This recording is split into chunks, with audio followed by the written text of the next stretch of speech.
This is an area where a lot of large companies are already dominant in the space. Like Google has an API for text-to-speech. However, I think from a cultural perspective, you need smaller startups that think about this not just as technology. Understanding people and knowing how to communicate with them is absolutely important.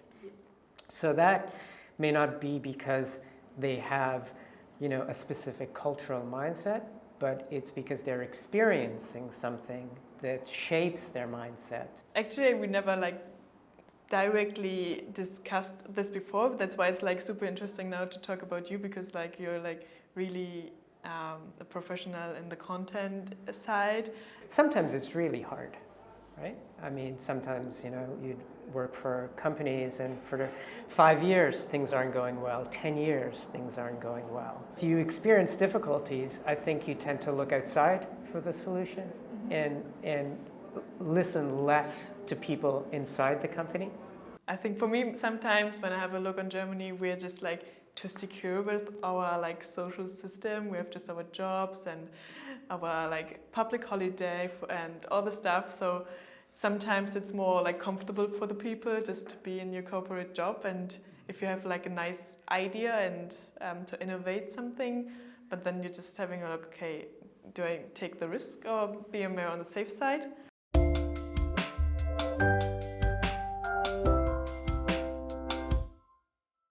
BotTalk Podcast.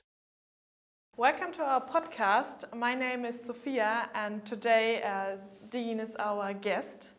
And we're talking about what Deen has done before and why he's here today. And we also would like to talk about the media industry and the innovation, how innovation could change the media industry and which impact would it have.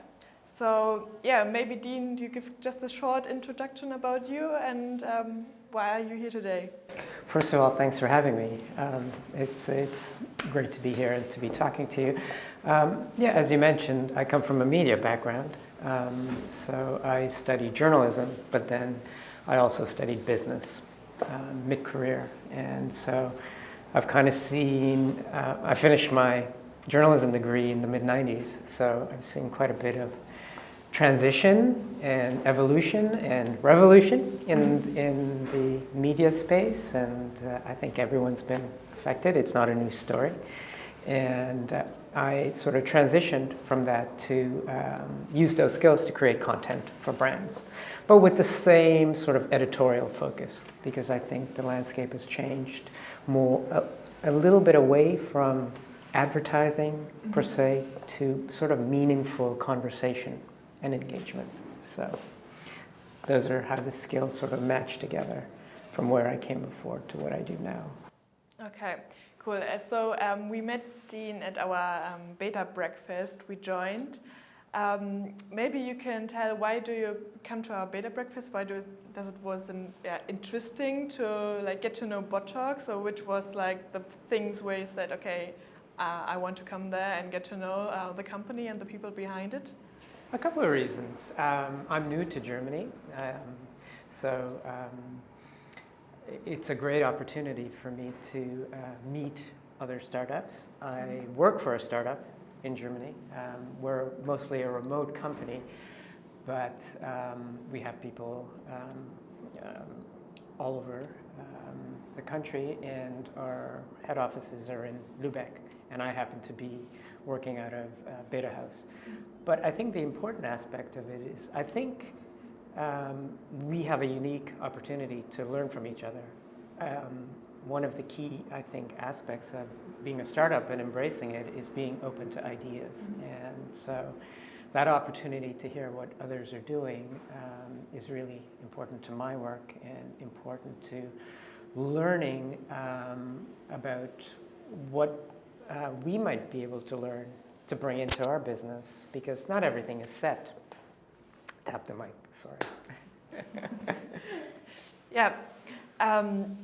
So after our presentation, we directly go a little bit more in the discussion about BotTalk and what we've done. So we creating content with our synthetic voices. What was for you the the main part or the interesting part of our product, our innovation. So what do you think? So which impact we can deliver to the community or to the people? Well, I think we have to start with where our lives are at. We live in a really hyper-fast culture. Things move really fast. We just don't have as much time. And I think more and more we rely on technology, especially the type of technology that you're working on. For example, I think everyone feels very positive when they're informed and they're connected to ideas that are meaningful to them, that helps them to do basic things like where to send their kids to school, what political parties are doing, what's happening with the environment. Our entire cultural landscape is shaped by the things that we read, but because things are moving so fast, we just can't read as much. And so keeping up becomes very problematic. So tools like BotTalk to be able to get into an article without actually directly reading it is super important. It has implications for our culture. It has implications for our personal development, about who we are as a person, what we can contribute and understand. So for me, that's really important. That's at the core. We can't do anything without that. We can't work effectively, we can't live effectively, we can't engage effectively, we can't raise our kids effectively, we can't make decisions effectively. So those tools are fundamental. So for me, that's really appealing to hear how a company is trying to take a pretty fundamental thing that we have in our culture, but adapt it to some of the challenges that we have. And a company that's doing that with publishers that are sort of mission-driven, that are dedicated to sort of helping people to understand what is going on around them, not simply stuff. Mm-hmm. Yeah, it's always like interesting to see like if the message we would like to bring to the people is also like you getting it, because like this is actually a point that we said, like the people are like super in a rush, and that's why we need to find a way to deliver information to the people, like the important useful informations when they didn't have time to read it, because like with the digitalization and the internet, we have like massive content and information, and sometimes it's like you're interested in like a book and the newspaper and like a new article which is published, but you didn't have time to read everything. And this was like the starting point on our side, that we said, okay, we were interested in so much, and then we need to find a way like to deliver the information differently, and speech or like a voice is always like a good tool, because you can always hear it, and you always can like bring the information like on the point to the people, and you don't need like putting all attention to what you're hearing. So you can always just like, maybe when you're driving you have like attention on the driving part, but you can still like consuming the information, which was for us like a super important point, and which we would like to solve. That's why it's like interesting to hear that you said like this is also like a super important thing why you were interested like in BotTalk and what we are doing actually. Yeah, and I think very often when we're working on a product or we're working on an idea, we kind of see the idea from our perspective, and I think sometimes it's nice to step out and see it from the perspective of those who are going to be using it. Yes, right. And I think some companies, some products are really good at doing that. I don't know, some technology companies are good at doing that, some obviously aren't. But the other aspect of it is how fundamentally human it is. I mean, just think about it. When we lived in caves, not everyone had a stone tablet, right? Yes. Maybe one person had it, and there was one fire, and one person did whatever to communicate those ideas to others, right? And so the medium always creates our culture around. And here we are, we're sort of going back to some of these ideas where the word, we have to take the printed word and sort of make it into a storytelling experience again. Because we again, it goes back to how our lives are changed in so many ways when we have new things, we have new technologies, and we have things sort of breaking down and being rebuilt around us. So I think it's a really exciting space. I mean, you look at any newspaper now, and you almost expect that little button to be able to read that story. Yes. So the key is, I think, now being able to enrich those experiences with the type of voice, the type of delivery, those things that we all remember. I'll leave here and I'll remember the sound of your voice, probably, right? It's very fundamental. So, but how do you innovate on that with this technology? So it's there are all of these sort of layers to kind of making that product better. Yes. Yeah, we actually had also the discussion that about the history with the caves. You said that first we just like speak, and then we deliver information about the written text, and now we kind of going back to the natural communication, to the voice, but like just combining it with technology, because now we can make like voice scalable.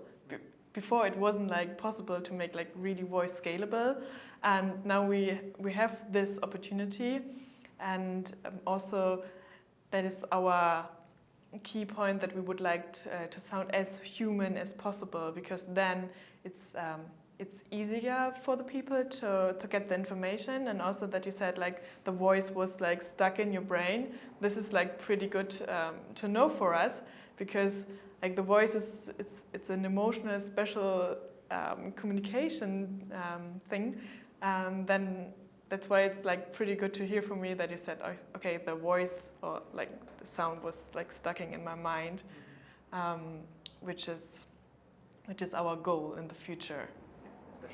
And I think the other thing that impressed me and also attracted me to the discussion was the sense that, okay, you know, this is an area where a lot of large companies are already dominant in the space. Like Google has an API for text-to-speech. Amazon Web Services has it. However, I think from a cultural perspective, you need smaller startups that think about this not just as technology, but as culture. And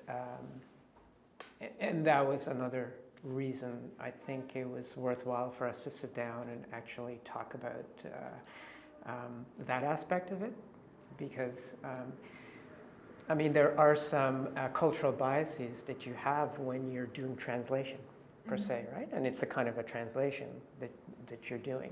Yes. And from the European perspective, values are slightly different in how you communicate, and you need to have that in the product. Yeah, of course. And I think that's really worthwhile. I mean, for quick things, obviously, I think those tools that Google and Amazon both have are important, but you need to still focus on the cultural aspects of this technology. Mm-hmm. So, which for you, like, which cultural aspects you're like focusing on your perspective? Well, like, what is important for you? Like, it's always like depending.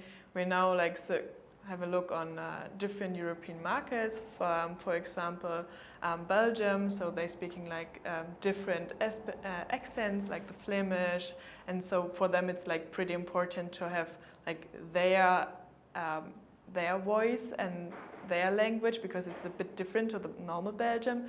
That we're focusing on these little parts. So like, which cultural aspects are for you, in your opinion, important?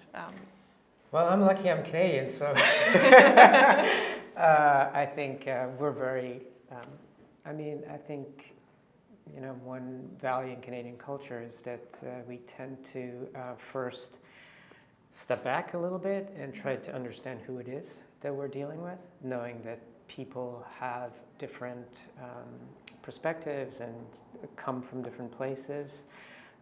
So maybe that's part of what I'm talking to you about comes from that idea. But we're a country with two official languages, French and English. Yes. So I think all of us as Canadians realize that there's a lot that's inherent in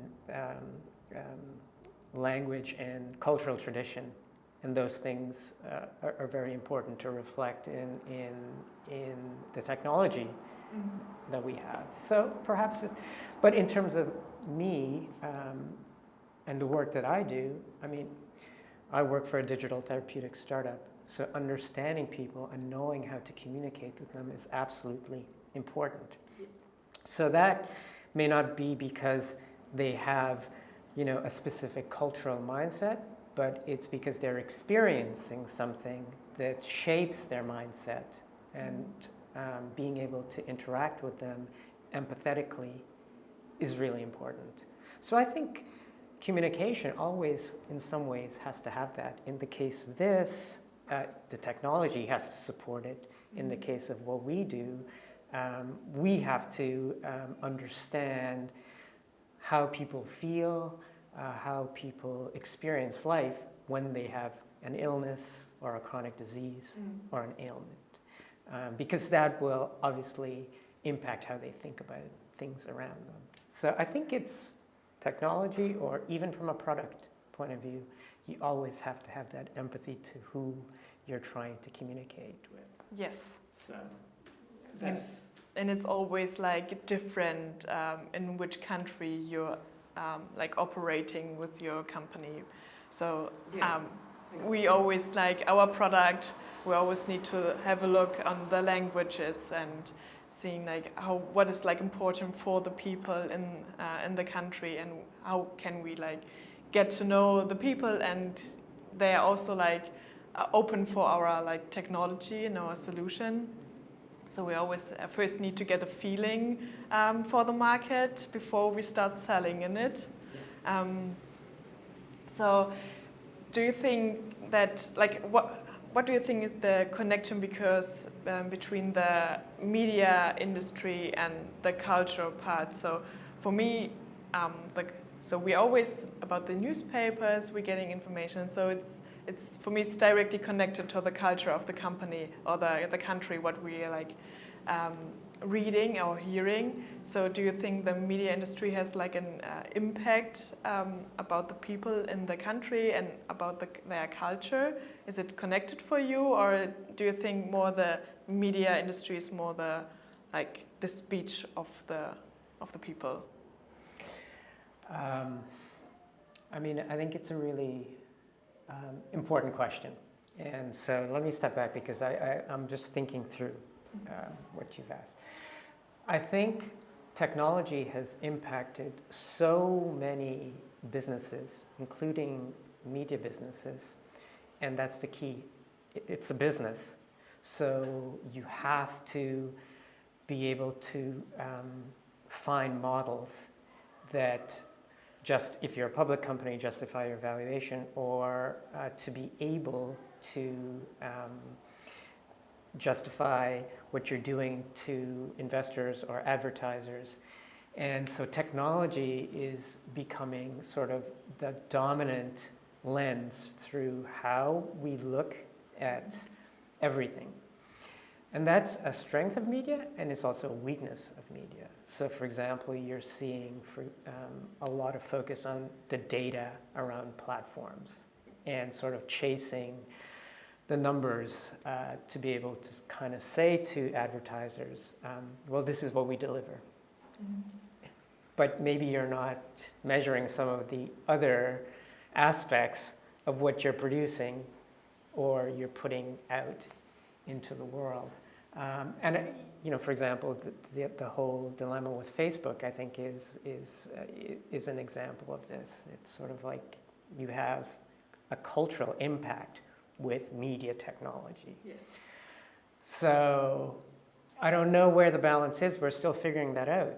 Like it's been 20 years for other companies. It's been a shorter period of time, but it shows you how quickly we can topple certain cultural ideas quickly with technology. And it goes back again to startups maybe participating in that space, but bringing a different perspective. So I don't know.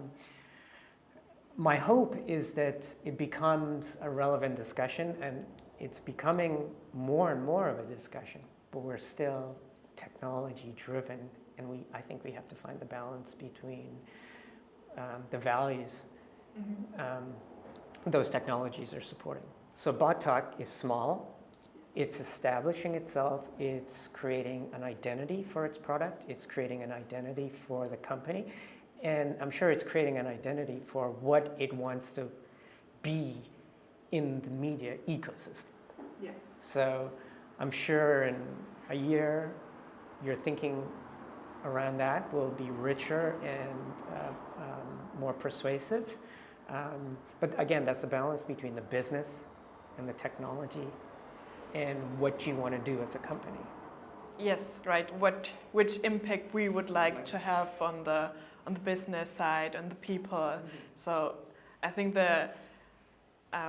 with the digitalization, so the development is going like super quick, and also the impact on the people. So like your Facebook example, if you have a look on the evolution of the humans, like the digitalization in Facebook is like just a super small part, but when you're just like looking on our daily life, it has like such a huge impact, and you can't like compare it directly, because see, 200 years before, everything was completely different, and just like these like little 20 years changed a lot, and in comparison to other years where the development was like way slower. And with the digitalization, it's also the development and the influence of the technology is like it's going like super fast.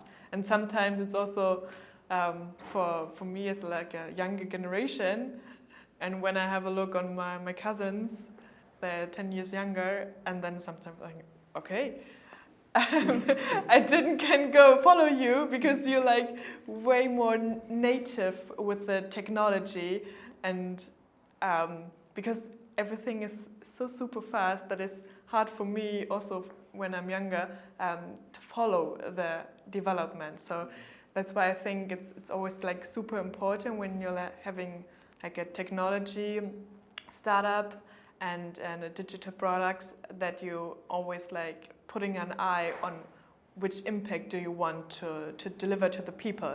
So for us, for example, it's super important that every information is accessible for every human. So that's why it's good to hear for everyone, because not everyone can read, so we can like assess the information for other people. So this is like a positive impact we can deliver. But as you said, technology always have like a negative and positive influence, and I think also for us as a startup, it's like super important also to like have an eye on the negative influences which can maybe appear. Like at the moment, I cannot say like which negative influence it maybe could have. You never could say it. I mean, when you ask like other startups as Facebook, and I think they could also not say in advance when they're just starting, like, okay, on my platform is now going like some groups, and they talking about like negative things and like false informations. I think you always need to have an eye on it when you're growing, like on the impact you will give to the people, and always not close your eyes of negative things, because you don't want to have negative influence on the people. But I think this is like kind of a challenge for every company to be aware of this point, and don't close your eyes and be honest to yourself and to your company. Yeah, I think that's a good headline. Don't close your eyes, because I think by embracing that, you're finding new strategies around sustainability. Yes. Right, and by always engaging around what you're doing, how you can do it better, how it can be meaningful to others, I think that creates a brand that is meaningful and that is sustainable. And from an investment perspective, that's really important, right? Sure. A brand that's very valuable for 20 years is less valuable than a brand that's sustainable for 100 years. Right? Yeah.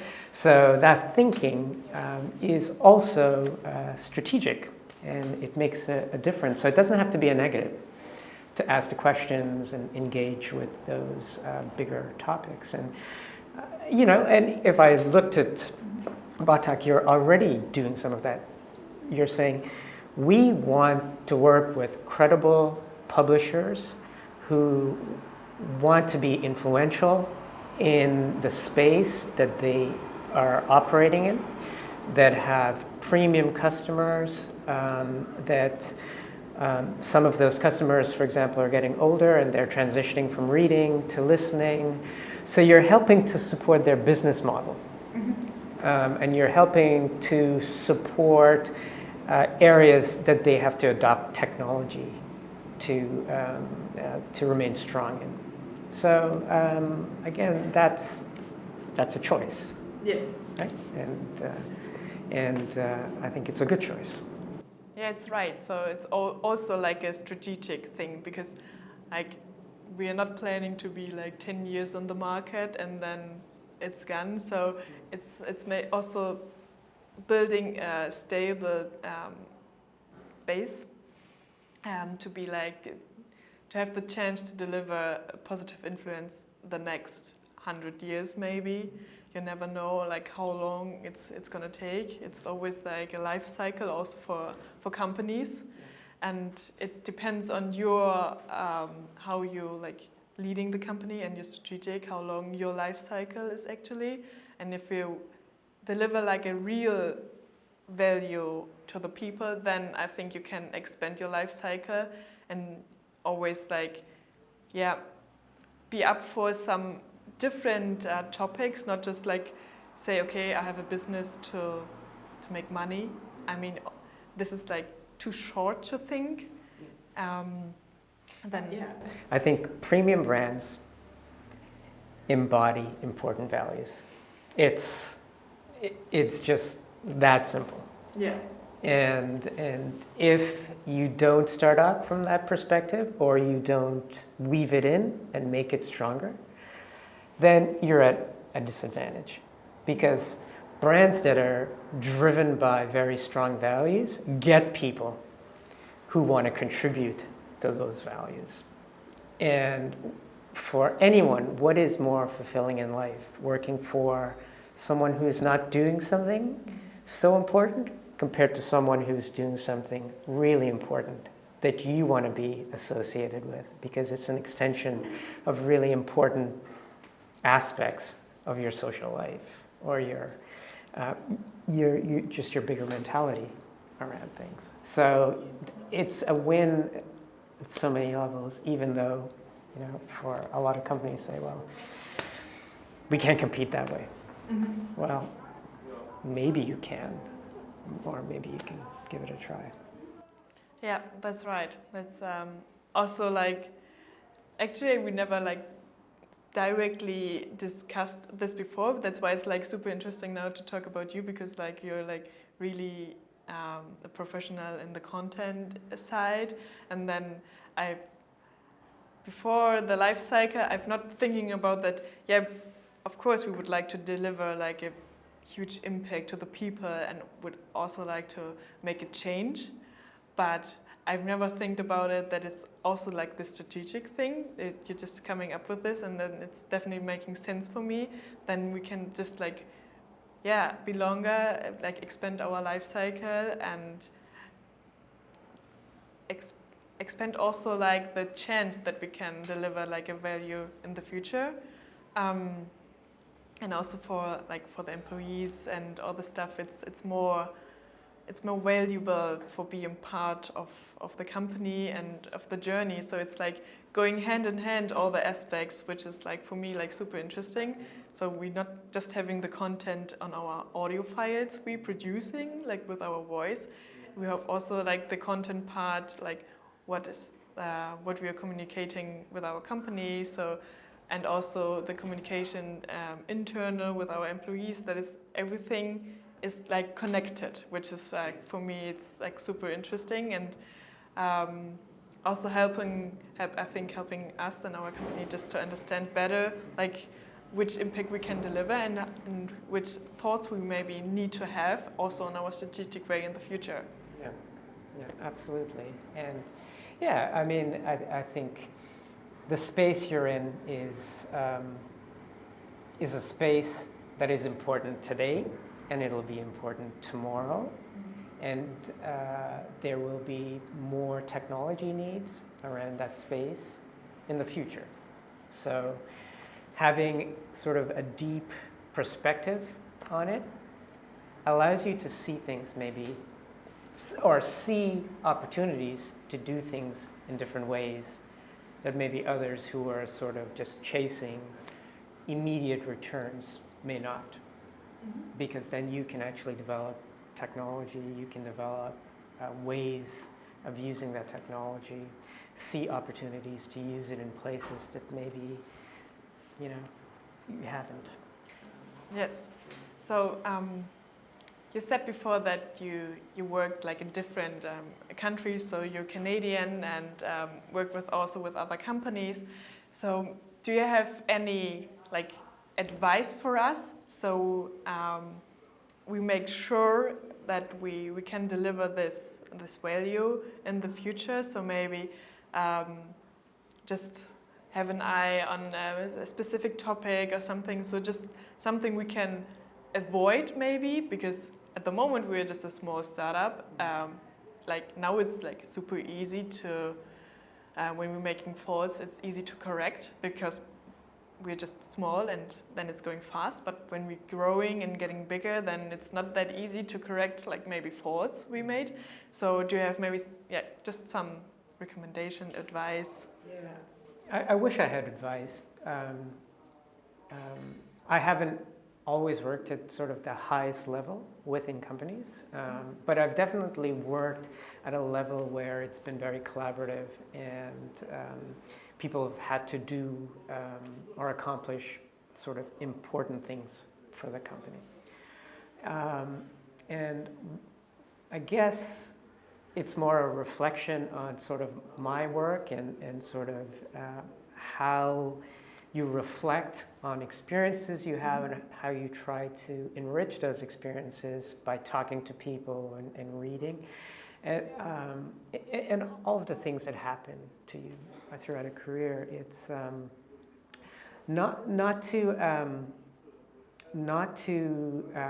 be afraid to embrace the problems that you're having or challenges within the company and wishing that they would go away. Because sometimes it's really hard, right? I mean, sometimes, you'd work for companies and for 5 years things aren't going well, 10 years things aren't going well.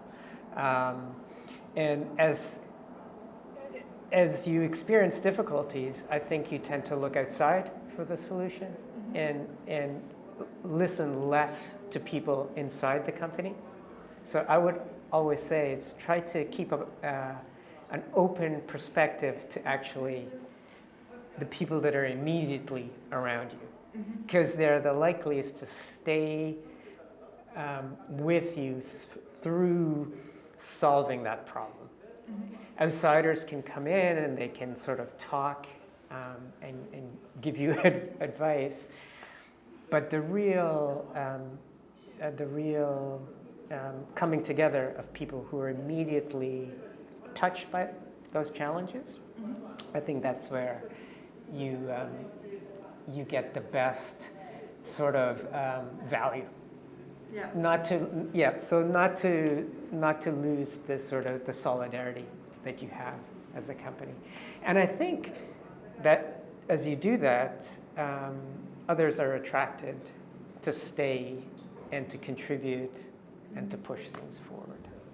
Yeah, because sometimes I think it's always like when you're like working for a longer time with a team, it's pretty good because you're like you know each other, you're connected, you're like it's working just fine. But it's always that you're getting like in a little bubble. Yeah. And that's why I think it's like pretty important to be always like open-minded and have an open ear also to external people. So maybe the connection of both is pretty important. Because sometimes you're getting a little bit blind when you're like working for 10 years and you're always doing like your stuff, and then maybe you didn't see anything. And because you're like you're just in your company bubble. That's why I'm just like curious about it to hear what you're thinking about it. So maybe it's always like just the balance between both. So the internal discussion and always be open with the external information and be in contact with our other companies and see what they are actually doing. Yeah. And I think I would summarize it by just saying be brave. Be brave and have confidence that when you confront something, you can say, why is it not working? Can I do something better? Can I ask for help to make it better? So you're actually just focusing on the problem and not getting too caught up in where you need to be, because you can only get to where you need to be if you kind of go through that point of challenge. So the challenges become the source of energy and innovation for you. Yeah, that's right. So maybe also just the last question about the innovation part. So we talked about that the development and digitalization is going like super fast. Do you think that is speeding up in the future, or do you think it's gonna be on the same level, like the startups we're gonna like new startups founded, or the technology development? I think it is going to speed up. If you look at the world, you're seeing startups and innovation ecosystems really thriving and vibrant all over. And I actually think that's the biggest challenge for Germany, is you really have to work hard to keep up. And there is a little bit of having to do it faster than maybe in the past. Because people are able to set up networks really quickly. People are able to bring people in really quickly. So you have this fluidity that is just part of the process. And I look at that, for example. There are many rankings on global innovation systems, and I always take pride that Canada is always in the top 5. But you look at some of the recent, and it's dropped down from number 3 to number 4. And of course, why is that important? It's not important because I'm Canadian, but it's important because I have family. And innovation creates jobs. Yes. And it creates opportunities for people to use their talents. In the same way that BotTalk allows you and others to work on your ideas, to do something that's special for you. That's really what a growing innovation ecosystem means. It allows people to work on important things because it has the capital, it has the technology, it has the regulatory infrastructure, all of those things that gives people momentum to do those things. So it's not that it's just a number or I happen to be there. And now I'm here, it's the same thing, wanting to see products that are developed here that can make a positive human impact, those products get developed and can shape a more positive future for people. So I think, it's definitely a race. There's no doubt about it. But I think ultimately it doesn't mean that because it doesn't get done here that it's not going to have a positive impact. We know that for sure. Mm-hmm. But it's great when it happens in a space and young people can sort of build their future onto those changes that are happening. Mm-hmm. So you just said I know Germany is not the fastest company in digitalization in comparison to Canada and also the US. It's completely different. So do you think there's some maybe type of work or some aspects we should take over to Germany to be more innovative, to creating more this innovative ecosystem and